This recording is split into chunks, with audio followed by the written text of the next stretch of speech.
Well, thanks for having me here today. I wanted to talk about something that I've spent almost the last year um, investigating, and that's Apple TV and HomePods. So one of the things that I tried to do when COVID hit, I thought I'm going to try and use my Apple TV more. I don't know about you guys, but the Apple TV to me was just kind of a box that was there. I always had one. I never really used it a whole lot. I would try it every now and then especially when a new service came out. Um, and it never really caught on with me. Really, I couldn't figure out why. And after trying some of the services that were available, I kind of got it. I got why things weren't working for me with Apple TV. And what it turned out to be for me was change. I was so caught up with Comcast and how TV works that I couldn't get my head around how you could use an Apple TV and actually have a better experience.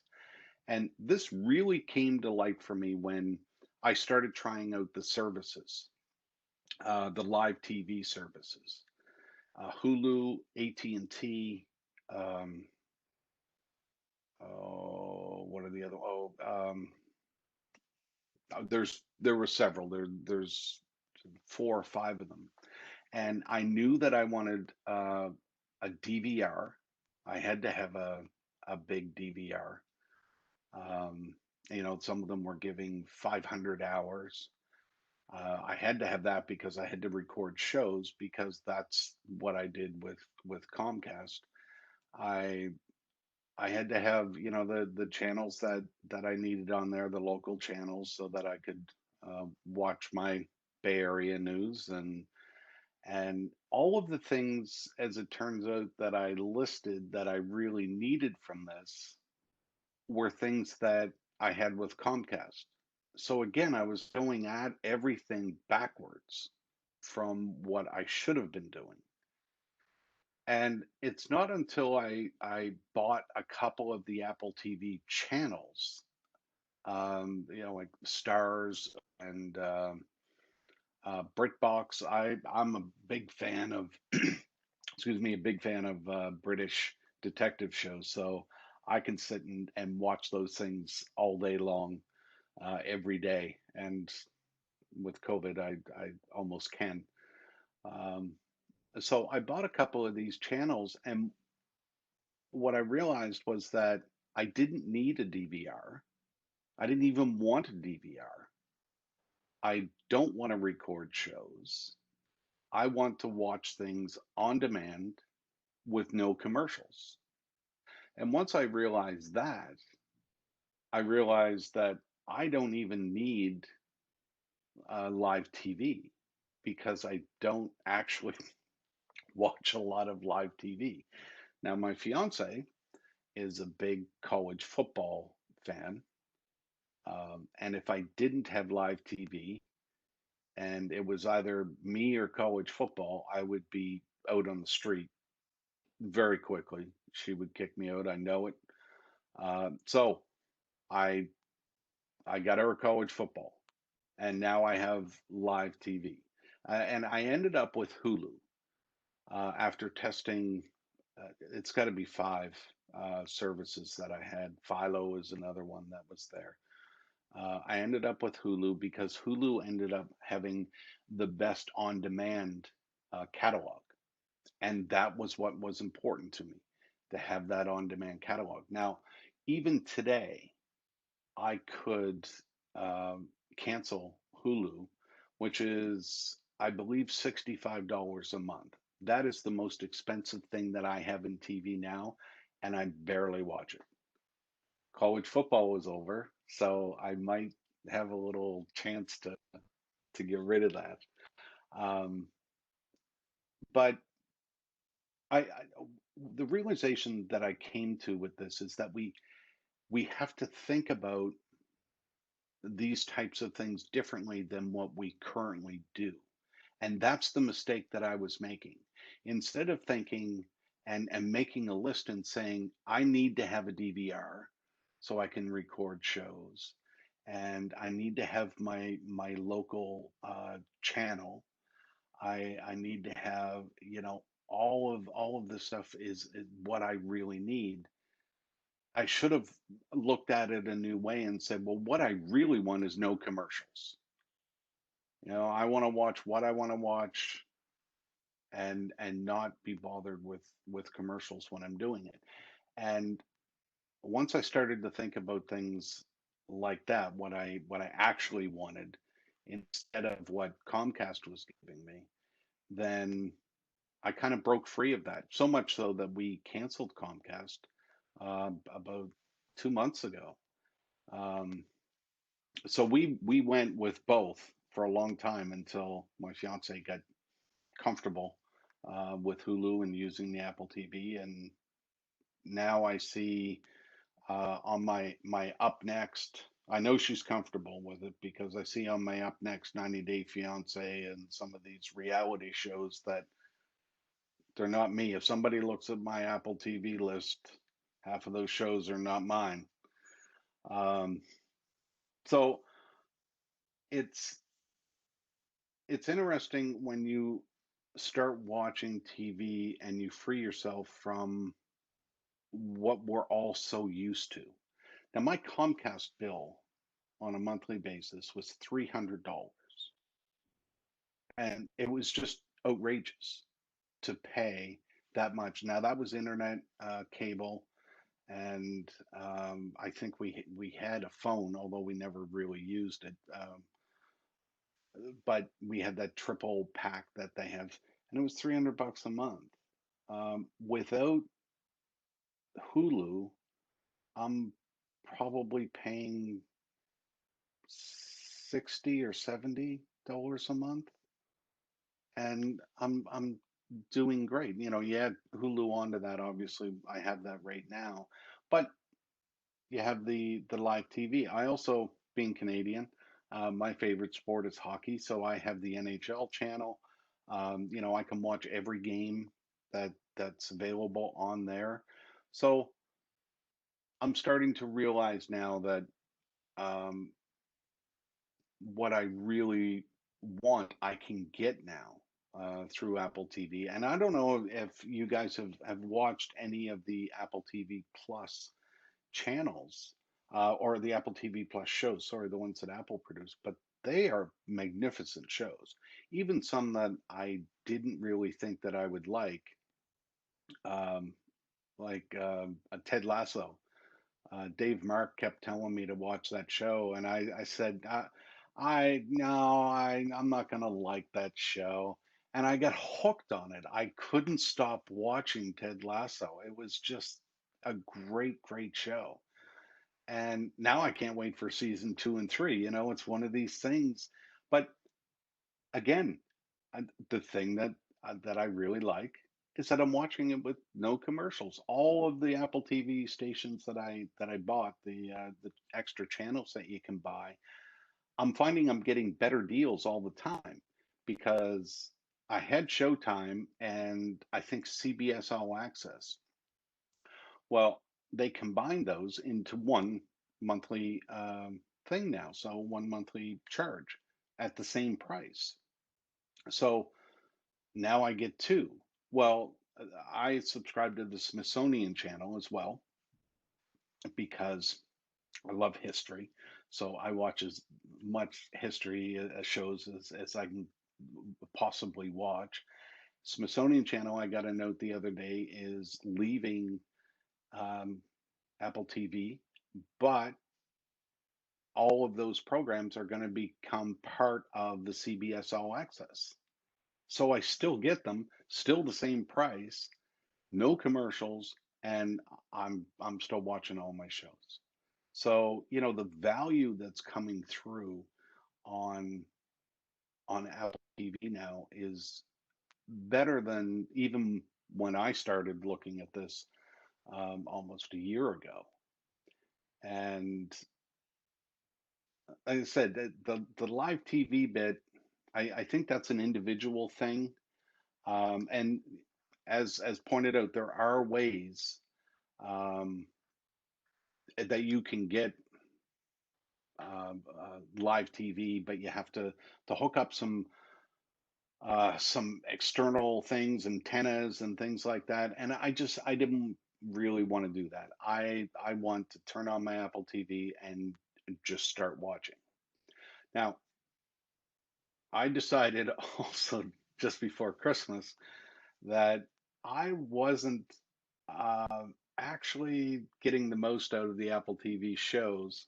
So I decided to treat myself and I bought a new 65-inch TV with Dolby Atmos and Dolby Vision because I wanted to get the most out of um, what the TV shows were offering. And the ones that I loved the most were the nature shows. Tiny World. If you haven't watched Tiny World, watch it. It is absolutely magnificent. And I loved the sound that was coming out of that.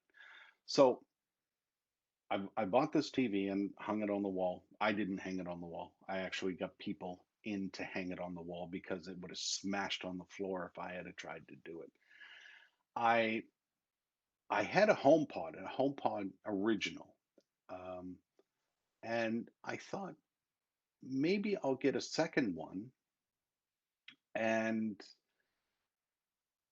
if I get that a second one, and I knew from talking to Apple that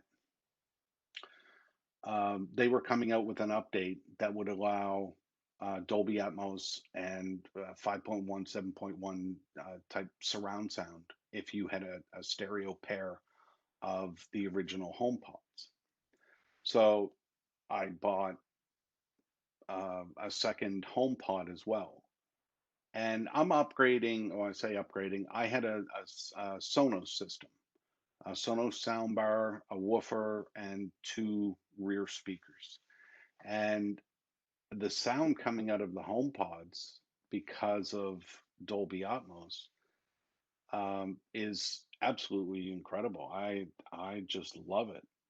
And the TV now is set, the speakers are set, and I feel like I'm getting a lot out of this. When you watch an Apple TV show or any show with this stuff, right now Apple has a lot of them.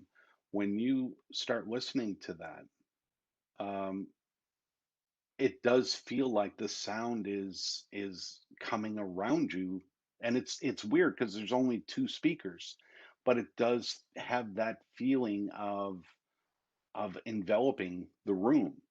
And I'm not quite sure how they do it. This is Apple Magic, or maybe they're going to put that in the car or something too. I don't know, but it's crazy to sit and watch these shows and hear birds chirping and animals and the Tom Hanks movie. Watching that, it's just it's an experience, and I'm enjoying watching TV now more than ever. I have my little murder mysteries from the British channels, and but Erica and I are watching so many different types of programs now. Instead of watching the deadness that is network TV, we're watching a lot of nature shows. We're watching a lot of documentaries.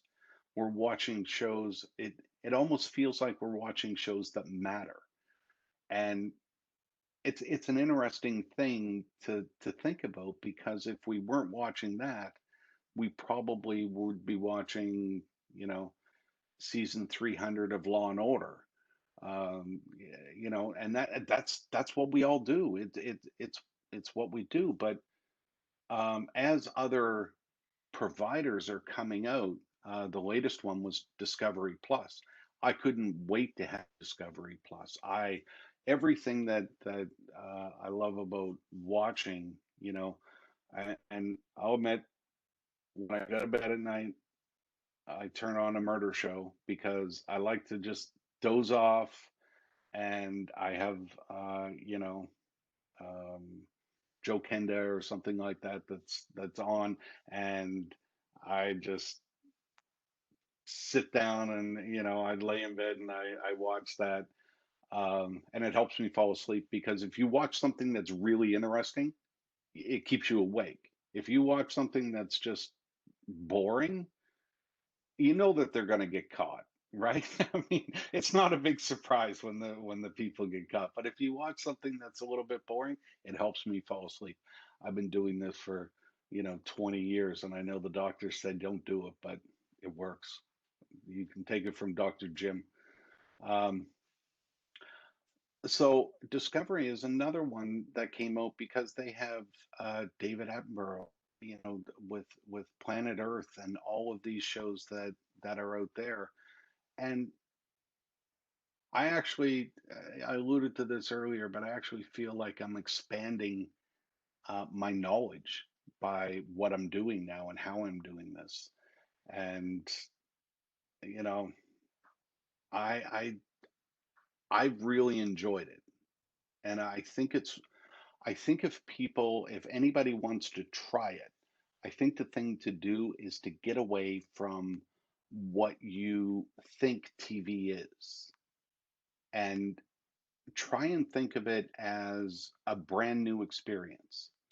So you like history shows, buy the History Channel, or if you like British shows, buy BritBox. It's like 5.99 a month, um, for BritBox, and it's just hundreds of shows that are in there. Some of them, I saw a show. I'll have to email Linda and tell you the name, but I saw a show that's been on for 27 seasons, and it's still on. They just released another season. Um, I can't remember what it is though, but I'm gonna sit down sometime and start watching that. 27 seasons for a British uh, detective show, and they're like an hour and a half long shows. So I'm definitely gonna watch that one too. Um, so the HomePods being part of this led to I reviewed the HomePod Mini, and uh, so now I have HomePods throughout my house. And I live in Silicon Valley, so my house isn't that big, but I still have HomePods throughout my house. And so I have the two main original HomePods uh, on the mantle by my TV. Then Apple sent me two review units of the HomePod Mini, and the first one that I put was in the kitchen because I'm always in the kitchen. I'm cooking, and I put another one, and I actually wrote this in the review. Do not put your HomePod Mini outside. But I have a gazebo out back. I put my HomePod Mini under the gazebo. It's fully protected, and I go out there, and it's a nice sunny day. Today it was almost 80 degrees in Redwood City. So I was out there listening to music and doing some work. It was great. And the thing with the I did buy a third one and put it in the master bathroom. And when you're getting ready, you can listen to a podcast. I listen to a lot of podcasts. So I listen to a podcast while I'm getting ready. And then you can transfer whatever you're listening to wherever you're going. And that's what I do. So I'm listening to a podcast, and I won't say it because I don't want to activate everybody's thing. But I'll just say, Siri, play this in the kitchen. And I walk out of the room. By the time I get to the kitchen, or I say, move this to the kitchen. By the time I get to the kitchen, it's playing there right where I left off. And I can then move it outside, or I can say, play this outside in the gazebo, and it will take that information and play it on both speakers. So it's the thing that I actually use the HomePod and the HomePod Mini in the kitchen for is when I'm cooking. I play music, I have timers, and I also access my groceries list a lot. So I will just say, Siri, add coarse pepper to my groceries list. Done. Add whatever it is to my groceries list. And it's as I'm cooking and as you see you're running out of things, you just add it to your groceries list. And when it's time to go grocery shopping, everything is right there. It's just in my reminders. So that part of the whole thing is brilliant uh, with HomePod Mini. The way that it now is part of my home. No matter where I am, I can communicate with Siri and have it either play music or create a reminder for me or add to my groceries list. It is This to me is kind of what Siri was meant to be, because I can ask Siri on my iPhone, the simplest of questions, and she seems to stumble. She just can't get it. But on my HomePods, um, she seems to understand and work very well.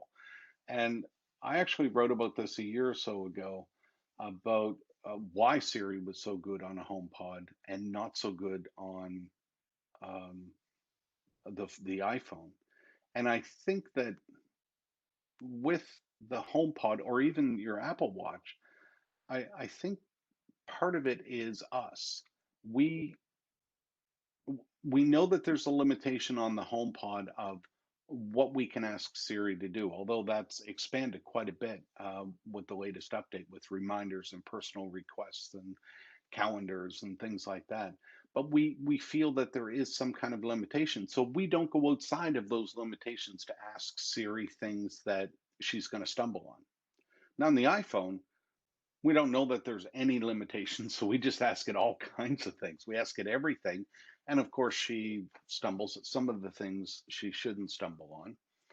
Um, but I think part of that is us trying to push Siri on the iPhone to places maybe where the technology just can't go yet.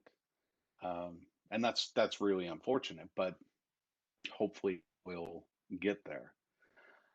Um, I think in if you ask me what my favorite product was of 2020, it would either be the Apple TV or the HomePod Minis. And Apple put out a lot of great products. The M1 Mac and the new iPhones, the iPad, which I absolutely love too. But there has been nothing last year or in the last year that has changed the way that I go about my daily routine more than Apple TV and the HomePods. And it's fascinating to me when I broke through that barrier that I had in my mind about what TV was supposed to be and what I guess what even music should be, the way that Siri should work. And it really showed me a lot. And I'm really happy about that right now. Really happy. And I hope that if you have an Apple TV and you haven't tried any of them, it is worthwhile. You will thoroughly enjoy it. I guarantee it. And if you look at um, if you want to get one channel, there's all kinds of them out there, but Look at Discovery. It's 6.99 a month, ad free, and you can watch everything that's on there. And I'm watching a lot of it. I'm making my way through the Discovery Plus catalog, and it's so great. And let's see what we. Um, so yeah, Robert. Telephone that you don't use. I mean, that's exactly it. You know what? I have to. As I'm getting old. Oh my, there you guys are. Yeah, I have to put on my glasses here. Um, Kenji, Hulu ad free without live TV is a great deal, and if I'm not mistaken, that is $11 a month, and you get the on demand stuff that's in Hulu's catalog. Um, Absolutely agree, it is great, but I don't find it as good as the individual uh, channels. Um, if you buy the individual channels, Hulu doesn't have all of the seasons of everything, so the individual channels may cost you anywhere from $2.99 a month to most of them are up to $5, $6, and then you're pretty much get everything there. Um, as Kendi went to a Fire TV stick with Alexa. Yeah, I, I've heard that people like that. I haven't tried the Fire Stick. I was still in that kind of. I was stuck with. I don't know what Apple TV is good for. It's just it's one of those things that um, I was trying to figure it out. The only thing I really watched consistently on Apple TV was the hockey games on the NHL app. But now that I've figured it out, and yes, good recommendations for PBS. Now I get the PBS. Obviously, we can all get that, but because I'm an Amazon Prime member, you get Amazon Video as well. Great shows and movies on Amazon Prime, and they carry PBS.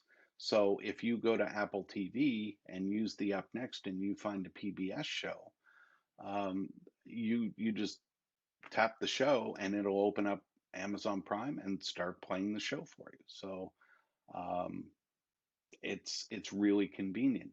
So uh, 85% of U.S. households subscribe to Prime. Um, it's well worth it. The Amazon shows are incredibly well done. So something else that I really looked for in my Apple TV was to use the Apple TV app, the app that actually shows you what's coming up next. So as a new show comes out, it scrolls to the front of the list, and then you know that there's a new show. And I wanted everything to go in there. So surprisingly, I'm actually using Netflix a lot less now than what I did before because Netflix is not integrated with the Up Next app. They decided that they didn't want to do that, and I don't understand why Netflix wants to be the center of your streaming world. I get that from their point. I don't even know why I'm paying for Netflix anymore, because I'm just not watching it. There's so many other good things out there. So I think they're losing out. Um, I wish that they would just bite the bullet and go in and do that. Make it compatible with all of that because I would watch it a whole lot more than what I do now. I've probably watched a couple of different shows in the last 6 months.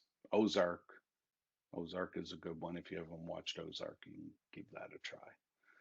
Um, and besides the Apple TV. I know I mentioned this earlier about my favorite products, but I actually bought I'm going way off topic here, but I bought an M1 um, MacBook Air, and uh, it's just insane. I don't know if you guys have um, the any of the M1 computers yet, but the things that you can do with that, the power that it has, and this is truly, and we use the term all the time, but it's truly a game-changing machine.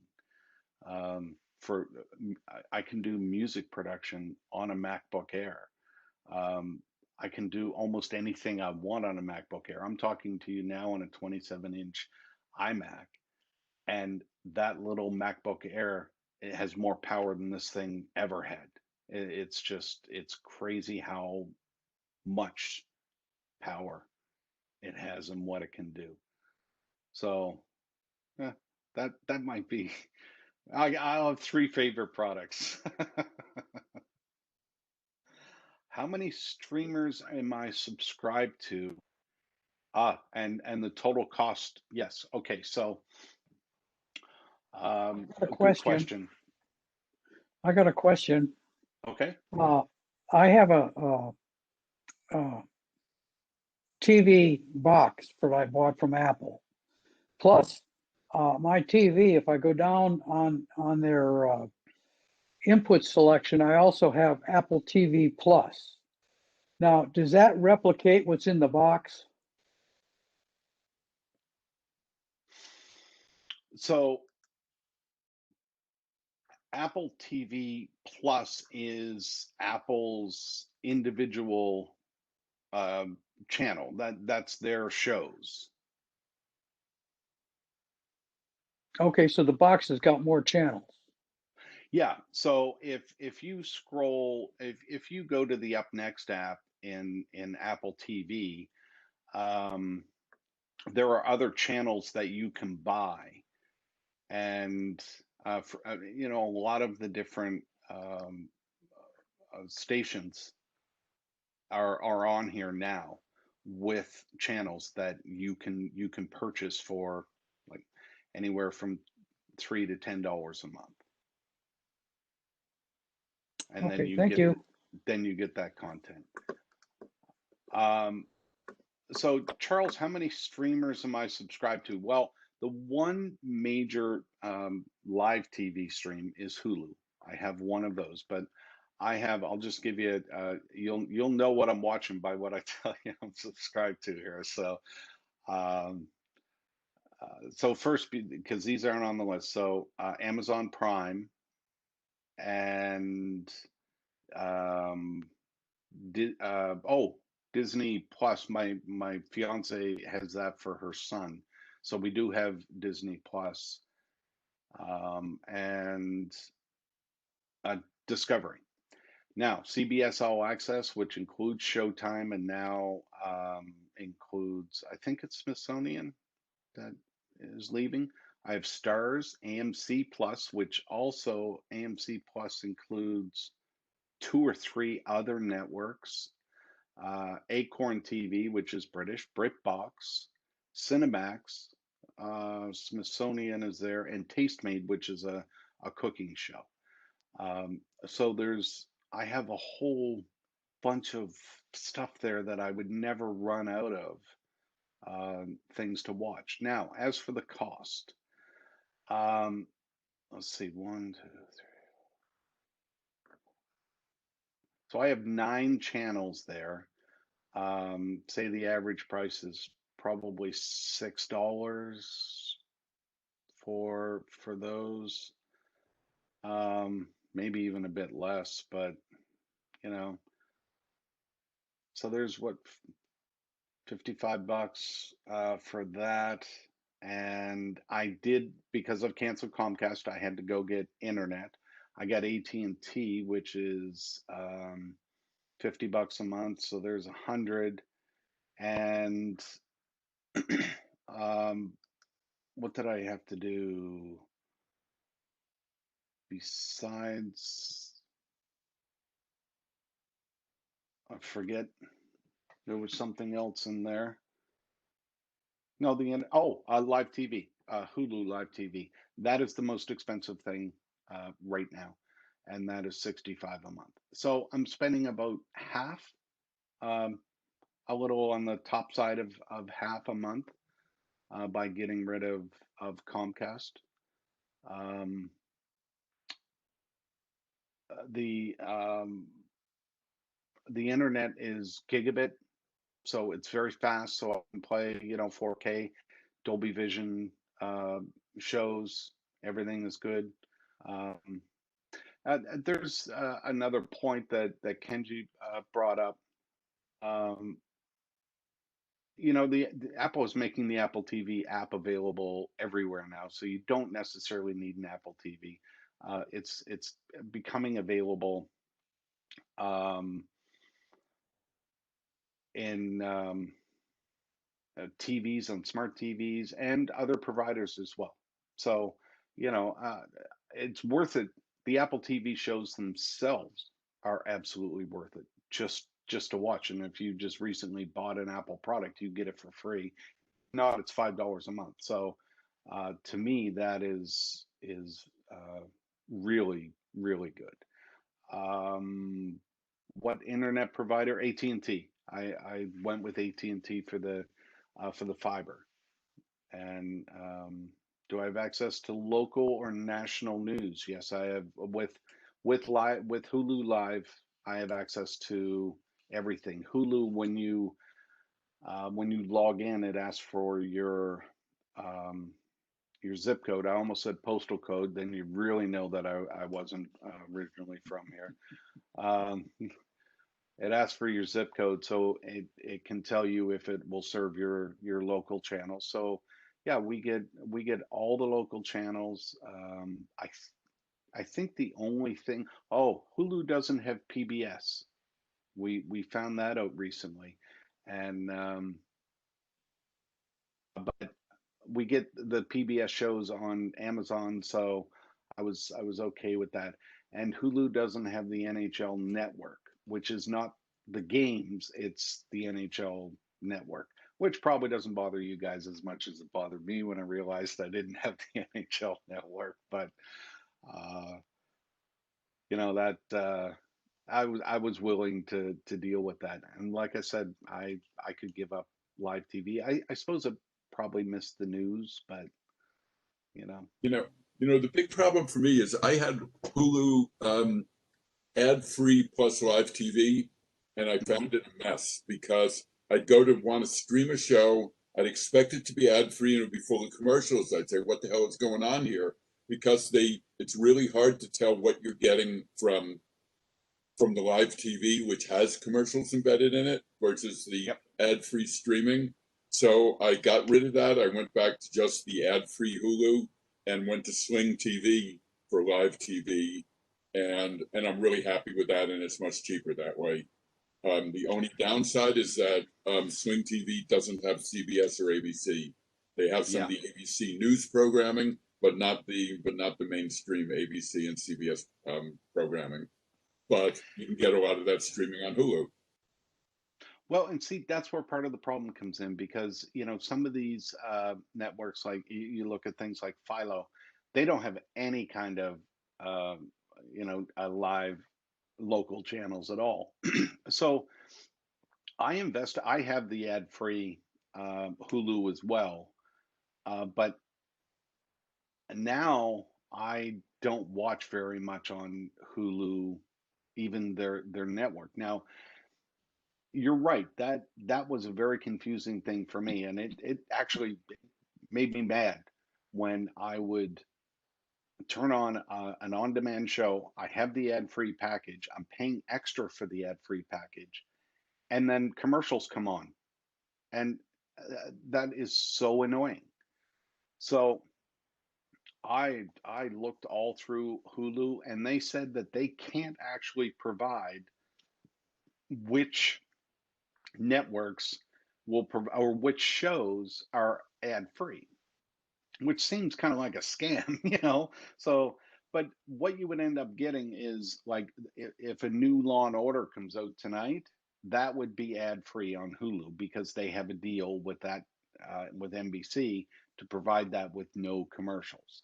But all of the Discovery Channel stuff all had commercials in it, and that's because Discovery isn't part owner of Hulu like most of the other networks are. So that's basically what it turned to be. But now I don't have that problem because I have, Discovery, the app that I bought the service through Discovery. I buy, CBS All Access. I bought, all of these other ones that now I know I don't have commercials. I know I don't. There's very, very seldom now that I find myself um, in a TV show where I'd even have to watch it on Hulu. So I'd probably, if I get rid of live Hulu, I would probably keep the um, the $10 package. The ad free. I'd probably keep that because there are some shows where the new season is only available on Hulu, and I think that's a rights issue that they're going through there. One of the things you Yeah. actually stated was the whole point of all this was switching from the broadcast and recorded on the DVR model and switching from that to an on-demand model. Did you spend any intervening time looking at just individual program purchases? You mean buying it right from iTunes? Yeah, it's like instead of subscribing to a particular streaming channel, they just go into iTunes and buy a season of the one program that you want. Yeah, I actually did look at that, but I found long term the cost is prohibitive. So there are a lot of streaming channels that I haven't purchased yet. And that's because there aren't a lot of shows there that I want to see yet. So, for instance, BritBox, if I went to iTunes to buy a season of, one of the shows that I really like, it would probably cost me uh, $10, $15 for that season, and I can get uh, all of the shows on BritBox for $5 a month. So to buy one season didn't make a whole lot of sense long term with that. Now there have been seasons of things for some reason that aren't available yet in these things, these channels that I have purchased on iTunes. Now, I think part of the problem because streaming is so well, it's not new, but it kind of is new. They're just working their way through all of their rights issues. So companies are giving their programs to Hulu, and they signed a deal for 2 years. Well, now they're stuck because they're launching their own services and they don't have the shows. So that makes it kind of difficult.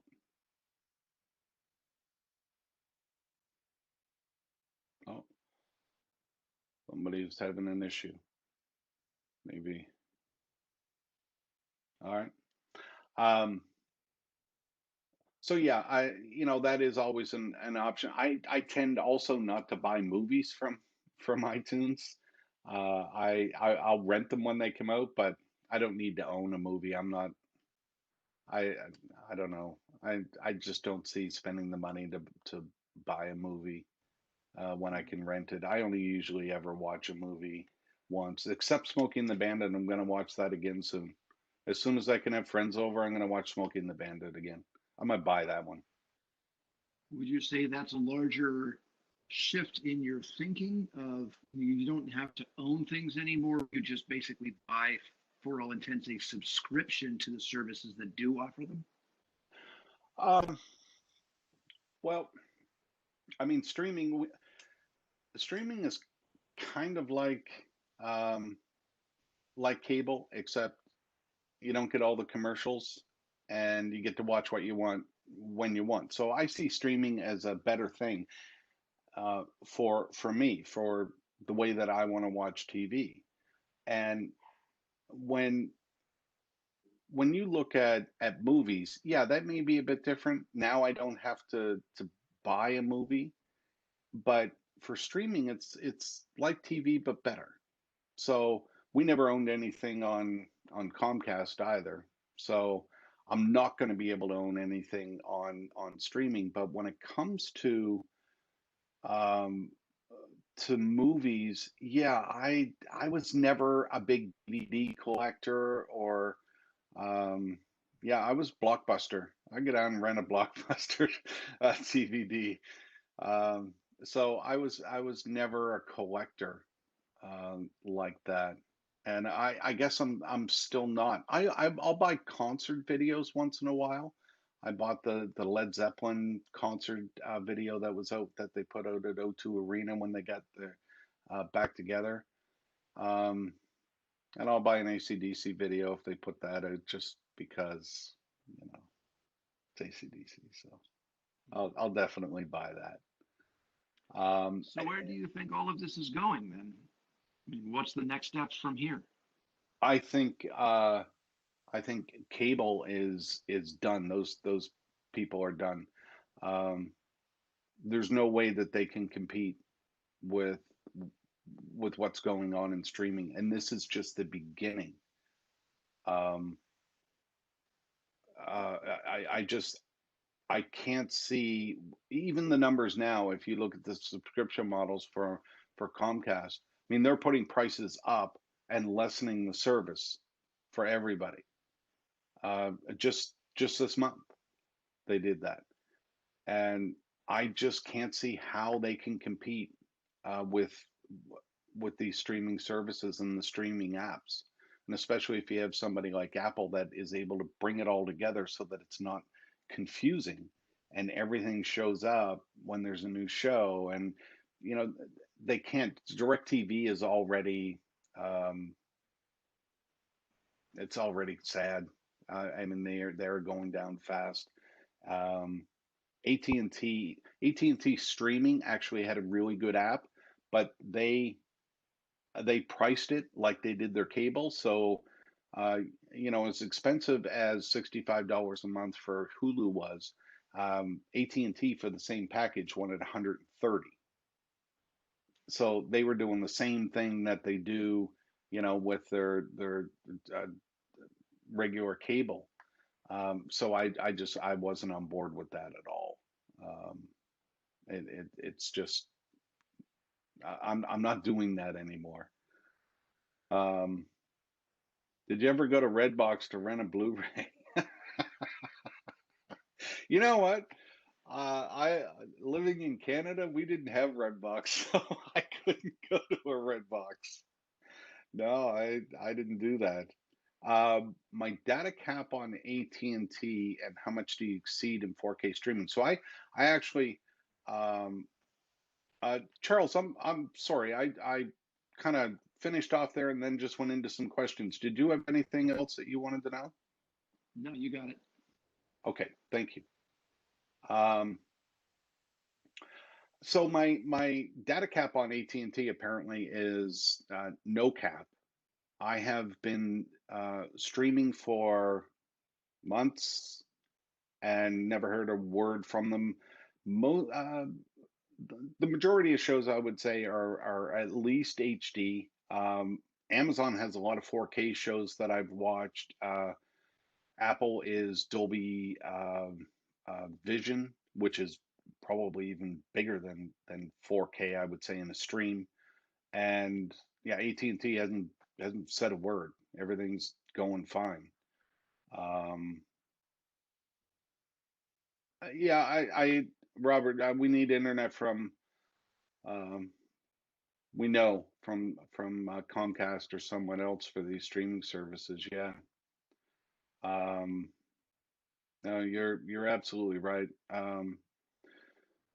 Steve, how do you compare internet speeds with AT&T uh, uh, with Comcast? So I the Comcast speed to me was absolutely awful.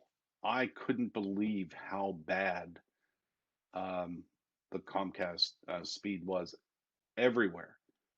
So much so that I called and said, come on. I mean, I'm paying for a gig, and I was getting, under 200, and I could be standing right beside the modem on Wi-Fi, and it was awful.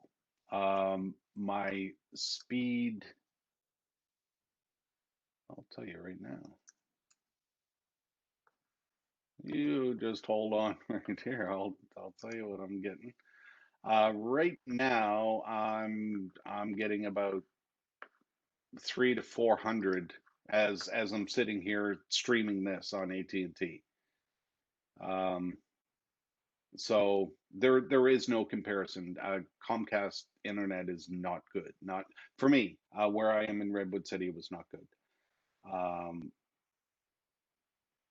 I don't know that AT&T throttles the bandwidth at home. I know that they do on the phone. So like I said, I haven't heard from. I don't use that much on my phone now because I only go to the grocery store and all I do there is check my groceries list. So I'm not using much data these days. Um, yeah, Comcast does. It has a data cap. They're putting that back into place, and they're charging.